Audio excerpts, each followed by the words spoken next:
Hi everyone, I'm Lindsay Moppert here, joined with our NFL and Bills insider Vic Carucci. Vic, the Bills are coming off a 31-10 victory over the Miami Dolphins, just continuing a level of domination that they have shown throughout the years. Although there are many ways that we could start our discussion here today, let's start with the most recent news. We heard from Sean McDermott and the coordinators earlier today over Zoom. Sean McDermott stating that Terrell Bernard, who left the game last night early in the first quarter, will be out for multiple weeks. And he also stated that there are still some internal conversations going on whether or not he will be placed on IR. I guess just your thoughts on his impact on this Bills defense.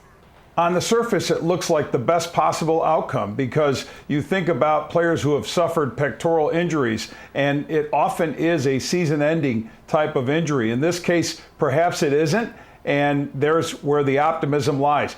Look, Terrell Bernard, one of the best defensive players this team has, a steady performer, a captain, a true leader, a guy who does so much to help get people in the right place. For sure, you'd miss him. But I will say, Balin Spector filled in quite nicely for him. I did not see a major drop-off when Spector came into the game. And Vic, we're going to get there in just 1 minute to talk a little bit more about Spector. Johnson also, Taron Johnson was another update given by Sean McDermott stating that, he was not placed on IR, which is another positive for this Bills defense. And he does hope that he can come back before that 4-week mark. Of course, again, kind of stating that got to take it day by day, practice by practice, things like that. But now I kind of want to move into that next man mentality that you sort of alluded to there. McDermott is always, emphasizing the importance of having that mentality. And last night was really just another example of it paying off. There are multiple examples of this. On the defense specifically, you can talk about Jamarcus Ingram and his role that he's played in the first 2 weeks of this Bills season. Last night with 2 interceptions and 1 pick six. One of them being a pick six, just what did you see from Jamarcus Ingram this week, and also, just bringing that momentum in from last week as well? Yeah, you go back to that opener against Arizona. He makes a game-saving play at the end. That's clutch time, and he responded for a guy who has not had that experience, that playing time, and responds in a big moment and does the same thing under the bright lights of primetime football. He rises to the occasion.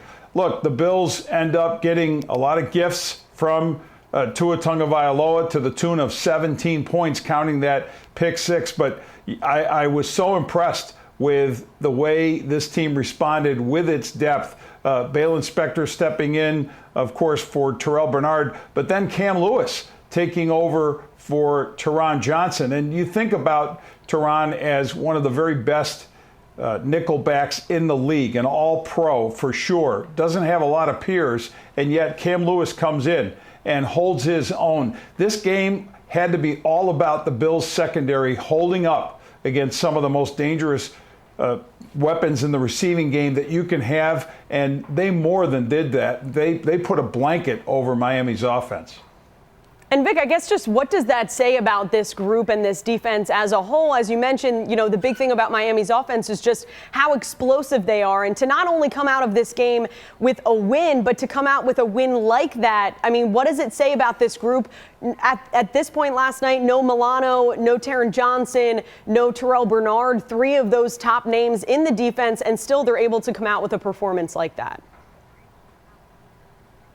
Look, it's only 2 weeks into the season. Obviously, there are going to be many more tests. And to say that the Bills have solved all the issues that have resulted from injury would probably be overstating things. But it's impressive to see how they have responded in these 2 games. And it certainly paints a bright picture for the future, that the depth is there. That whole next man up mentality isn't just a cliche. They have people who can be the next man up and be credible in their role. This team is shaping up as one that has a solid defense, physical. They played with such a purpose, such outstanding speed that you had to see match the speed that Miami brought. But with that, the hitting, that whole idea that if you're going to get any yards against the Bills, you're going to pay a price because they are physical. And yes, they had some problems, I thought, in the run game, in the run defense, but Miami could not get enough going there. And the reason Miami resulted in the run game as much as they did was because the Bills did such a good job neutralizing their passing attack. And kind of going off of that point, sticking with the defense, we did get to see another sack out of Von Miller. Josh Allen after the game kind of saying, yeah, you know, he looked like Von Miller out there. I guess your projection or maybe just what you've seen out of him so far, again, very early. We're only through week 2, but, you know, week 1, 1 sack, week 2, another sack. We're already off to a better start than we were all of last season. Yeah, the pass rush, to me, obviously was one of the biggest questions coming into this season. Not entirely sure I'm going to say that it's solved, that they know that they have a better pass rush than before. But you can't discredit or ignore the kind of production that's been there. Greg Rousseau with the 3 sacks the first week, and then seeing what Von did, obviously, against Miami. And what I think is happening in many cases, in both cases, is the matchups. The offensive lines of both the Cardinals and the Dolphins had their issues, and the Dolphins were dealing with injuries on their line in the course of the game, and they just didn't play well. I mean, yes, I want to credit the Bills for being dominant there, but I'd like to see how this defensive front matches up against better offensive line play. But look, you can only play who is on the schedule, and you got 2 teams here that offered up an opportunity for the Bills to get some pressure and to win a lot of those battles at the line, and they did. And Vic, I want to touch on something that we had seen one of the Dolphins players say last night after the game and kind of get your perspective on it a little bit. Do you feel like there is a little bit of a mental aspect to the Dolphins just not being able to beat the Bills? Last night, offensive lineman Austin Jackson said in the locker room, you know, I'm sick of it. I know other people are sick of it. At the end of the day, we just need to execute. So as you were saying, you know, do you feel like this is maybe has a bit of a mental aspect to it going into it, knowing all those stats that are getting thrown out there for how long it's been or you know, how many games the Bills have over the Dolphins?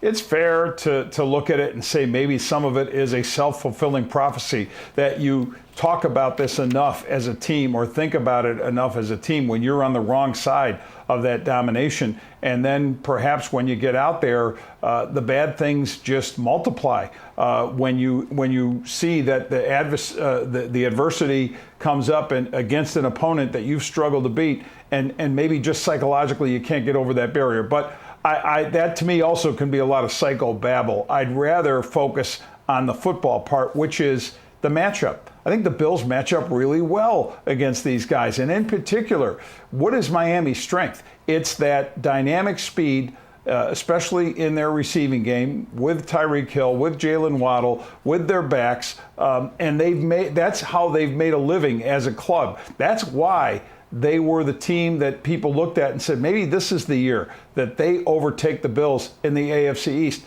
But there's one thing, not just the record of Bills domination.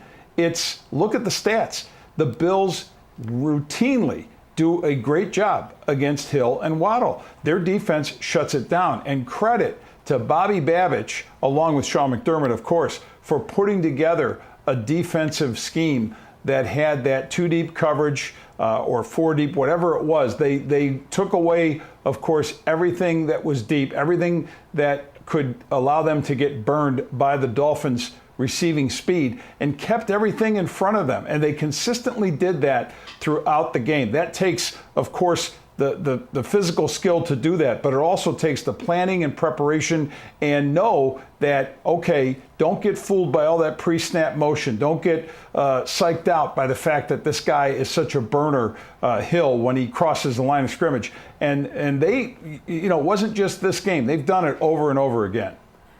And Vic, I kind of want to turn our attention now to the Bills' offense last night. A guy certainly standing in the way of the Dolphins. Changing the narrative last night was, of course, James Cook. He had 3 touchdowns in the first half alone. I guess in the post-game interviews, a lot of players and his teammates and coaches kind of just talking about how he's really grown into his role. How do you see him growing into that role and just kind of continuing on that path this season?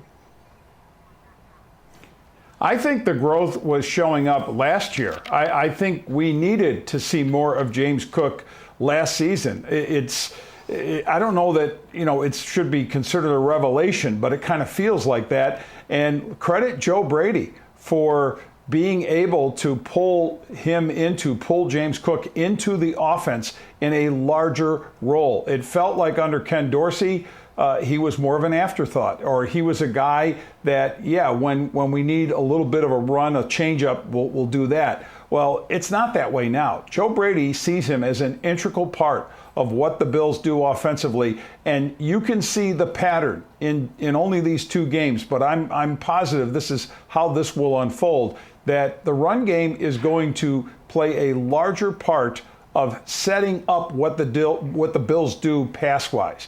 It had been a case, and not that you can knock it, because the Bills certainly had great success with it under Brian Daboll and then Dorsey as offensive coordinators, of just, let Josh Allen throw it, let Stephon Diggs catch it, or others catch it. But it's not that case anymore with Diggs gone, of course, and Gabe Davis gone.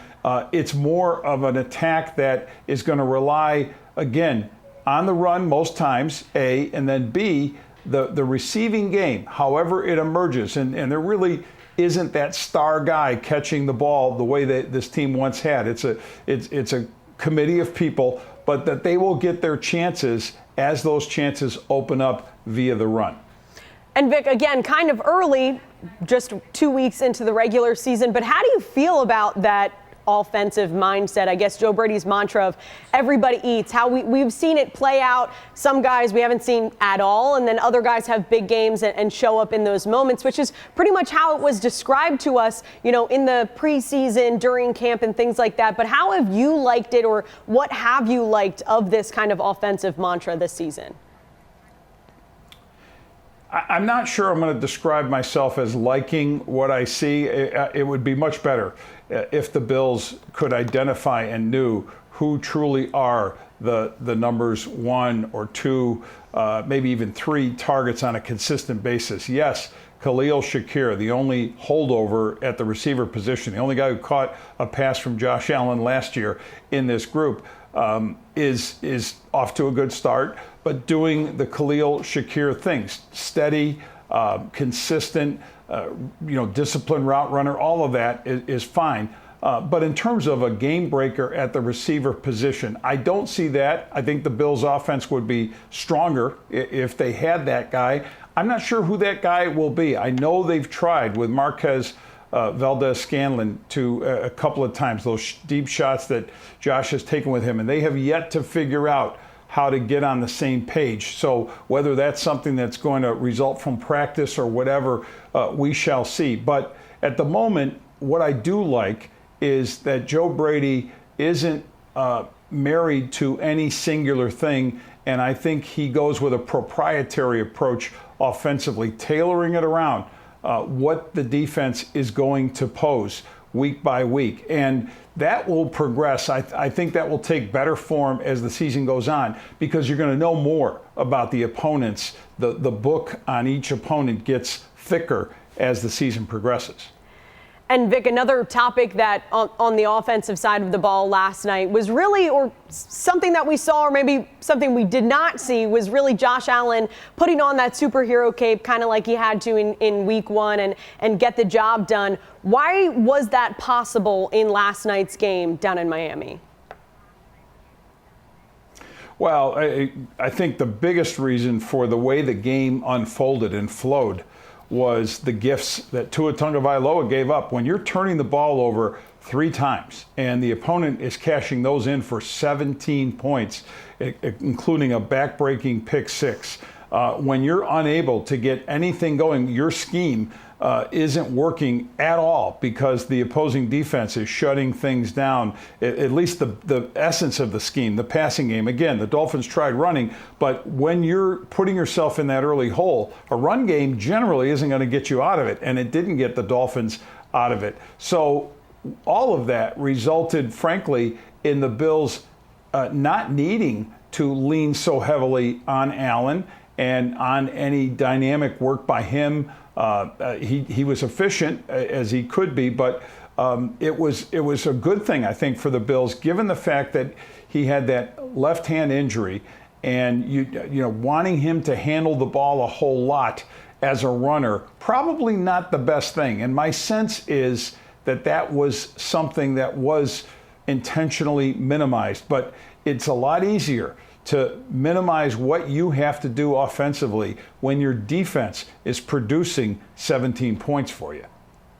And Vic, now just kind of on the Dolphins front of things, I do want to talk about what was a pretty scary situation for Tua Tagovailoa last night, you know, going down late in the game and being declared with another concussion. Players like Josh Allen, Deion Dawkins expressing their thoughts and prayers for him. I guess just your thoughts on that situation, as this now is his third concussion in his NFL career. The situation with Tua Tagovailoa has so many layers to it. Obviously, this is his third diagnosed concussion as a pro, but it's 4 times in 5 years if you count the time that he was diagnosed with a concussion at Alabama. That is something that can't be ignored. And the topic of head trauma and player safety when it comes to blows to the head, concussions, is, of course, a predominant one in the NFL, for the league, for the NFL Players Association, for players themselves. And Tua is sadly sort of the poster child of the whole discussion over these last couple of years. And of course, the injuries that he has suffered 2 times have involved the Bills. Now, where does it go from here? He's in concussion protocol. That could be a matter of weeks, maybe longer. And he could be cleared. The question to me isn't whether or not he'll clear concussion protocol, even though I'm not going to talk about that from a medical standpoint, but from a personal standpoint, when the discussion happens with his family, right, with his parents, with his wife, he has a lot of people who love him and who I'm sure are concerned for his well-being. And does that discussion reach any point where he thinks about his future as an NFL player? This is a guy who recently got a generational contract. I mean, from a wealth standpoint, and to walk away from that obviously is not easy. But the question that I think he may or may not ponder, or maybe others will discuss with him, we've certainly heard any number of former players and analysts saying that the best thing for you to do is walk away. Well, that's their opinion, but in terms of Tua, does he stop and think about where he'll be at age 40? What will life be like for him as an older adult? And that's where I think this could be something that in the discussion with family, with friends, could influence what he does. Or he just might say, hey, look, everyone else thinks I can't hold up in this game. I'm going to press forward. So it's going to be fascinating to see how that goes. One point I want to make, it wasn't lost on me that the contact that Tua had that led to that latest concussion was when his helmet met the chest of Damar Hamlin. And my immediate thought, as much as I thought about Tua going down, and obviously your eyes are there, and that fencing pose that he had with his hands that raised that concern. But I'm looking at Hamlin and making sure he's getting up, because your head goes right back, mine did, right back to that scene in Cincinnati, that horrible scene where, the contact with the chest. So I'm happy to say that, of course, with Damar, that he survived that as well. And then you just hope for the best for Tua. Yeah, Vic, and Mike McDaniel, Dolphins head coach, spoke with the media over Zoom this morning and pretty much just said when he walked off the field, he had a second to kind of go over to him and say, you know, you are the quarterback of your family. As you said, that family aspect, having to talk to them and really just focus on his health. So we'll have to wait a bit on an update on that. For now, the Bills have a little bit, it's a mini bye before they host the Jacksonville Jaguars and Trevor Lawrence on Monday, September 23rd. That game time, a little weird, 7:30 at night. So they'll have a bit of time to get some rest. For now, I'm going to leave you with these stats. Josh Allen, now 12-2 in his career versus Miami. The Bills winning 12 of their last 13 games against the Dolphins. So for now, for Vic Carucci, I'm Lindsay Moppert for Channel 2 Sports.